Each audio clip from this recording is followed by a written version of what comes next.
Note 50, ang pinakasulit na smartphone ng Realme ngayong 2024. Nirelease nila ito guys ng below 3,000 pesos pero ngayon 3,000 plus na po siya. So pag-uusapan natin kung sulit pa nga ba or talagang napakasulit nga ba netong phone na to. Dahil guys, naku po, pagdating sa specs pa lang, ang lupit na talaga ng Realme dito. First time talaga nilang nagawa to in history guys. Ganito kamura, ganito kasulit. Kaya naman titingnan natin to ngayon and magkakaroon tayo ng unboxing and full review in 3, 2, 1. Let's go!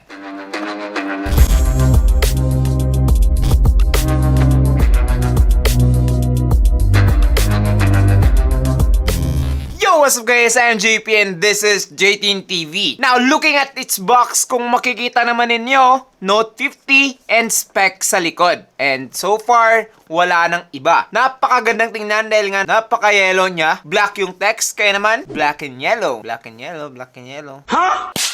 Ngayon, unbox naman natin. Ayan, slide siya guys. Hindi siya yung paganon. Paganon siya. What? Ang unang bubungad sa atin dito, make it real. Hindi na welcome to the Realme family. Hindi na tayo welcome guys. Pero joke lang. Kapag tinanggal natin to, bubungad na yung welcome to the Realme family. Yay! Yay! Yay! Kasama yung kanyang SIM ejector pin. Pagkatapos naman yan guys, andito na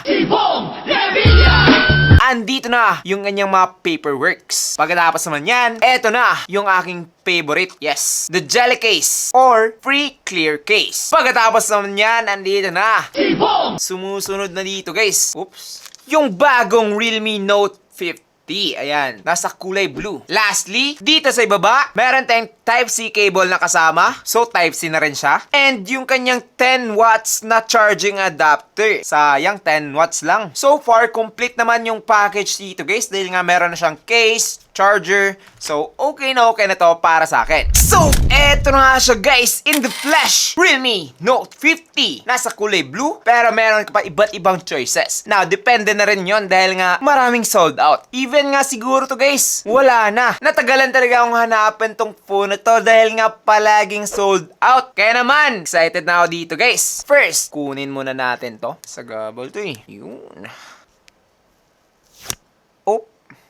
Walang tunog. So, ayan na nga siya guys, in the flesh. Napakaganda mukha ang iPhone kapag pangmalayuan. Katulad ng iPhone, meron siyang flat back, flat sides. Dito sa kanya likod, meron tayong tatlong bilog na nagmumukha talagang iPhone. Except na lang na yung isa guys ay flash. Ayun lang. Sa ibaba, meron tayong Realme logo dito. And so far, nagandahan ako dito sa kanyang design guys dahil nga meron siyang two types of design which is the glossy and the matte finish. So dito guys, hindi masyadong kumakapit yung fingerprint. Pero dito, kumakapit talaga siya. Of course, dahil nga glossy to. Pero, pagdating dito sa kanyang build quality, this phone has a glass front, plastic back, and plastic frame. Dito sa kanyang ibaba guys, nakalagay ang kanyang 3.5mm port, microphone, Type-C port, at ang kanyang speaker grids. Dito naman sa right side, meron tayong volume rockers dito, kasama ang kanyang power button / fingerprint scanner. Dito naman sa left side, nandito po yung kanyang SIM card tray na naglalaman ng 3 slots, which is pwede nyong lagyan ng 2 SIM card at isang micro SD card. So, kumpletong-kumpleto na. Overall, okay na talaga yung build quality nitong Realme Note 50. Dahil nga for its price na 3,000. Sabihin na lang natin 3,000. 3,000 pesos, makakakuha ka na rin ng IP54 dust and water resistance. So, pwede na itong mabasa ng mga ulan guys, pero hindi siya pwedeng ilubog. Pwede na itong mabasa ng konti kapag kayo ay nagugas ng plato, o di kayo naman kapag kayo ay naulanan sa daan. Makakasurvive na to guys. Hindi to katulad ng mga common phones na mura na madaling masira. So, overall, pagdating sa build, 10 out of 10, etong si Realme Note 50. Now, puntahan naman natin yung display na tong phone na to. So, sa halagang 3,000 plus, okay na ba etong si Note 50? Well guys, as you can see, maganda po talaga yung kanya display. And malaki rin, katulad ng akin. Wow naman! Ito ay meron ng 6.74-inch IPS LCD display with 720p HD+ resolution and 90Hz refresh rate. Yes guys, meron ka ng malaking display and mabilis din at the same time. And also, matagal din tong malobat dahil nga 720p lang siya. Pero so far, so good naman yung kanyang resolution para sa aking mga mata guys. Like, hindi mo talaga manonotice na 720p lang o di ka naman low resolution lang yung display na tong Realme Note 50. Also, kung makikita rin ninyo, medyo manipis din yung kanyang mga bezels top and sides. Except na lang of course dito sa ibaba dahil nga kapag manifest din to, syempre magmamahal yung presyo niya. And so far guys, habang ginagamit ko itong phone na to, mabilis talaga siya, responsive, smooth, and kapag kayo ay mahilig manood ng mga movies dito guys, malaki talaga siya. That is why mag-e-enjoy talaga kayo kakapanood nyo ng mga favorite movies nyo. Especially kapag kayo ay mahilig mag-social media guys, like yung pa-scroll-scroll lang sa inyong mga TikTok, Facebook, smooth na rin etong si Realme Note 50. So overall, pagdating dito sa kanyang display, I would say na this is really one of the best phone that you can get for its price. No doubt guys, hindi ko na to ikukumpara sa mga iba't ibang phone at this price point na pwede nyong sabihin na merong punch hole. Dahil nga guys, even though hindi siya punch hole, ang nipis lang ng kanyang bezels dito. Hindi katulad ng mga ibang phones at this price point na meron ng punch hole pero makapal naman yung bezels. So bawing-bawi pa rin yun. Kaya naman for me, one of the best talaga itong si Realme dito sa kanyang display. And it shows even pagdating dito sa kanilang mga budget phone. So, good style dyan, Realme. Now, pag-usapan naman natin yung performance na itong phone ito. So, pagdating dito guys, medyo okay na talaga siya or one of the best pagdating dito. Eto guys ay meron ng Unisoc T612 with octa-core CPU up to 1.8 GHz and Mali G57 man pagdating sa kanyang GPU. So, pagdating dito guys, mas better pa siya sa dating sinabi ko na Infinix Smart 8 which is T606. Eto guys, T612 na. Mas improve lang siya ng konti, but you know the point. Dito sa presyo ng phone na to, eto na talaga yung pinaka-best na pwede nyo mabili. Also, it comes with either 4GB of RAM and 64GB of storage o di ka naman 128GB of storage. Now, pagdating dito sa phone na to guys, eto ay meron ng Android 13 with Realme UI. And so far, smooth naman siya and wala akong mga bugs na nakita dito kay Realme Note 50. And that's unexpected talaga dahil nga sa halagang 3,000 pesos, mag-expect ka talaga ng downside. But so far, wala naman ako nakita dito sa phone na to. Napaka-smooth niyang gamitin para sa akin dahil nga ginamit ko na to for 1 week. Wala akong napansing mga lag and frame drops every now and then, especially kapag yung panonood ng mga movies and pag-scroll lang man sa social media yung ginagawa ko. Pero guys, kapag gaming naman, of course, hindi talaga siya pang hardcore gaming. Pero kapag Mobile Legends, mga Candy Crush, Tetris, and marami pang iba, mga ganun lang naman yung ginagawa ninyo. Well, definitely, kayang-kaya na yan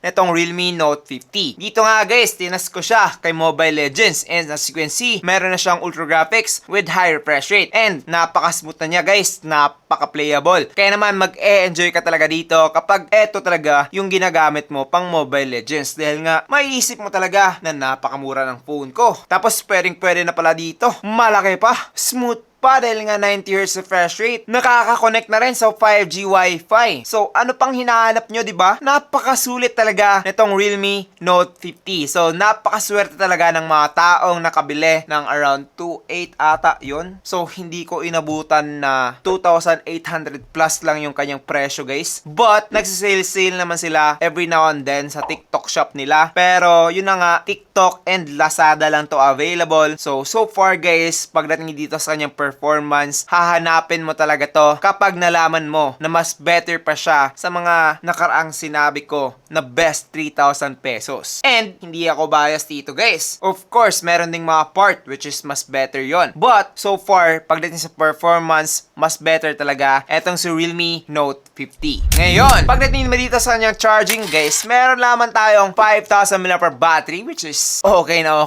talaga. Napakakunat na nito guys, especially dahil nga hindi naman ganun ka power hungry yung kanyang processor and yung kanyang display hindi rin ganun ka power hungry. So, hindi sila magutom sa battery guys. That is why hindi siya madaling makuhanan ng battery. Makunat po siya. Aabot ka talaga ng about 2 days dito sa phone na to kapag usual lang naman. O di ka naman yung mga casual usage lang like yung mga text, tawag, chats, ganun. Matagal talaga ang aabutin mo with this phone. Pero kapag gaming naman guys, like, you know, straight gaming, about 10 to 12 hours kang maglaro dito kay Realme Note 50. So, sulit na diba? Ngayon, sa charging naman, dito na tayo medyo nag-down dahil nga 10 watts lang po siya. And, aabot ka ng 3 hours or more from 0 to 100%. So, kapag etong si Realme Note 50 yung gamit ninyo guys, charge nyo na lang siya overnight. dahil nga medyo time consuming talaga kapag maghihintay ka na ma-charge etong phone na to dahil nga matagal talaga siya guys. So far, pagdating dito guys, before ko pa siya na-review, expected ko naman talaga na 10 watts lang siya dahil nga 3,000 pesos to 4,000 pesos, ganun lang talaga yung charging na makukuha mo. Except na lang kapag merong napakasulit na, mag-boom na ibang brand, di ba? So overall, pagdating dito sa battery niya, okay na okay pa rin para sa akin etong si Realme Note 50. Ngayon, pag-usapan naman natin yung camera. So pagdating dito guys, meron na po siyang 13MP main camera and 0.08MP auxiliary lens. Pagdating naman dito sa kanyang selfie, meron siyang 5MP selfie camera. Ngayon guys, kung makikita naman ninyo yung result gamit etong phone na to, abay mapapamangha talaga kayo. Dahil nga as you can see, napakaganda talaga ng kanyang back camera dito guys. And hindi talaga siya nagre-result ng mga ine-expect natin, which is napakapangit dahil nga mura lang siya, di ba? So, akalain talaga natin, ay, ang pangit ng camera niyan dahil nga ang mura. Pero, so surprisahin talaga kayo nitong Realme Note 50 dahil nga napaka-natural ng kanyang mga back camera shots, especially kapag portrait mode and kapag nasa tamang angle and kulay yung inyong mga muka. Pwede na etong si Realme Note 50. Maganda talaga yung kanyang results para sa akin. And kapag yung mga bagay naman, saktong-sakto talaga siya. Like yung color accuracy niya talaga is unbelievable for its price. Ngayon, kapag selfie naman guys ang pag-uusapan natin, medyo low quality po talaga siya. Hindi rin siya ganun ka-accurate dahil nga medyo nag-yellow ako dito. Medyo nag-yellow, medyo nag-brown. Depende sa trip niya. So, hindi ko talaga siya masyadong trip yung kanyang selfie camera. So, kapag mahilig kayo mag-selfie-selfie pang my day, gamitin nyo na lang yung kanyang back camera guys. Like for example, ganito. Oh, di ba? Sobrang gwapo. So kapag gusto nyo ng medyo high resolution, go for the back camera. Pero don't expect too much guys dahil nga 13MP lang naman siya. So hindi talaga siya ganun ka high resolution. Pero yung nagustuhan ko talaga dito is yung kanyang color accuracy, which is okay na talaga for its price. Ngayon sa video quality naman guys, etong po ito ay aabot na ng 1080p at 30fps, both main camera and selfie camera. And ngayon, try natin. Quality of the Realme Note 50. So, ano sa tingin nyo? Okay ba? Comment down below. Ngayon, try naman natin yung kanyang selfie video camera. So, eto naman guys, yung selfie video camera ng Realme Note 50. So, ano sa tingin nyo? Okay ba?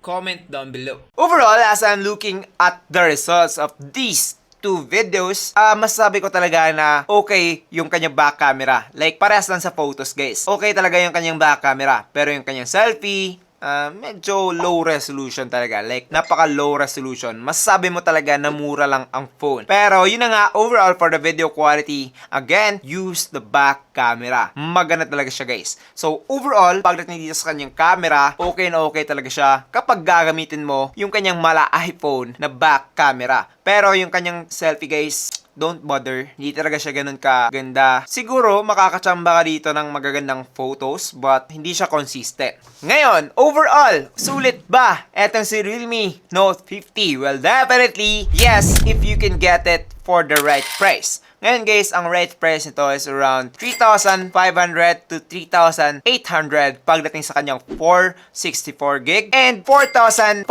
naman pagdating sa kanyang 4128. Ngayon, nabili ko siya ng around 3,200 sa TikTok shop guys. So, hindi ko malalapag yung link. Follow nyo na lang kami sa TikTok shop para makita nyo doon. But, yun na nga guys, iba-iba talaga yung presyo ngayon ng mga smartphone kung saan ka bibili like Shopee, Lazada, TikTok, and pagdating sa physical stores, iba naman. That is why guys, make sure to follow us in TikTok dahil nga napakaganda ng mga deals namin doon. But yun na nga, maglalagay din ako ng link na available sa Lazada, which is yung 4128 gig. So check nyo na lang sa description box. Nagustuhan ko na talaga itong phone na to dahil nga unang-una sa lahat, solid yung kanyang build quality, meron pang water resistance. Maganda rin yung kanyang display dito guys dahil nga ang liit ng kanyang mga bezels, hindi mo talaga masasabi na mura lang siya. And yung kanyang processor is okay na din, and yung kanyang camera of course. So overall, sulit na talaga, and truly, this is the pinakasulit na smartphone ng Realme ngayong 2024. So, kung nagustuhan mo yung video na to, well definitely subscribe now dahil nga magkakaroon ng pag-giveaway na tong Realme Note 50. 50. Syempre, kapag hindi ka pa nakaka-subscribe, hindi ka makakasali. Sayang naman. So, that's pretty much it for this video. I am JP and this is JTV. See you next time. And God bless. Thank you for watching. Bye-bye.